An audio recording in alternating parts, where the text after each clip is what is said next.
On passe d'une aventure solaire à une autre. Il y a 10 mois, Marc Muller partait sur les routes du monde au volant d'Icar, un petit véhicule héliosolaire totalement autonome énergétiquement. Il a embarqué avec lui un journaliste pour rendre compte des rencontres faites sur le parcours. Marc Muller, bonsoir. Bonsoir. Vous êtes le chef de ce projet. Vous étiez sur les routes pendant ces 10 derniers mois. Vous venez de rentrer d'Amérique latine où l'aventure était abortée pour des problèmes de douane. C'était difficile de les passer, mais ce n'est pas terminé. Non, alors c'est une petite pause. C'est la préparation de la dernière étape qui partira de la Turquie vers la Russie et très certainement les pays du Nord. Donc aujourd'hui, on est entre deux. Et j'ai profité de retourner en Suisse pour donner une conférence demain. Conférence demain, effectivement, à la Haute École d'Ingénierie. Elle est publique entre 5h et 7h pour tous ceux qui ont envie d'en savoir un peu plus sur votre voyage. Mais alors, dites-moi, qu'est-ce que vous retirez de ces 10 premiers mois ? Quel bilan vous tirez de ce voyage ? Il y a plusieurs bilans. Le bilan technique est exceptionnel. On n'a presque pas eu de panne. La voiture a très bien fonctionné. On a réalisé environ 10 000 km avec des énergies renouvelables, vent, soleil et biomasse. Il y a l'aventure humaine, des rencontres extraordinaires, des ministres, des familles, du public et le bilan environnemental. Le but de ce projet est également de faire des reportages. Là, c'est plus mitigé. On a quand même été, particulièrement moi, je rentre assez pessimiste de ce que j'ai vu. La situation environnementale est grave et pas simple à résoudre. Donc, déçu de ce que j'ai vu, mais enchanté par le projet.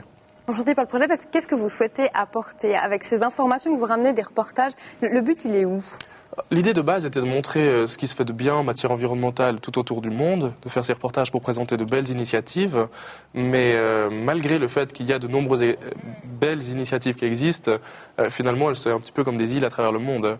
Et il y a de très très bonnes idées qu'on présente sur notre blog et dans des médias partenaires, mais au milieu de pétrole sur les plages, au milieu de forêts qui n'existent plus, au milieu de désastres environnementaux. Et ça, il y en a dans tous les pays et ça fait un petit peu mal à voir quand on porte un projet comme le mien.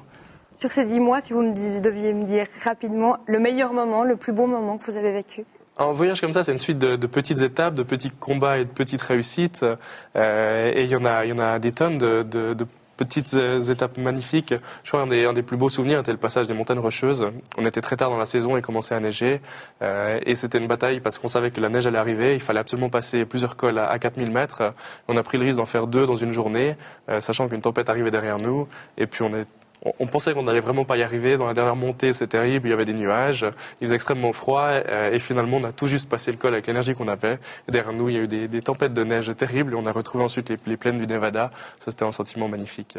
Merci beaucoup Marc Muller. Vous repartez donc dans 3 semaines pour la Turquie. On suivra toujours vos aventures sur la télé. Merci beaucoup, bonne soirée. En bref, nous vous en parlions vendredi, la fraude soupçonnée à Yverdon reste sans conséquence. Le recomptage des bulletins électoraux n'a pas permis de déceler des irrégularités. Tous les bulletins corrigés avec la même écriture avaient déjà été annulés.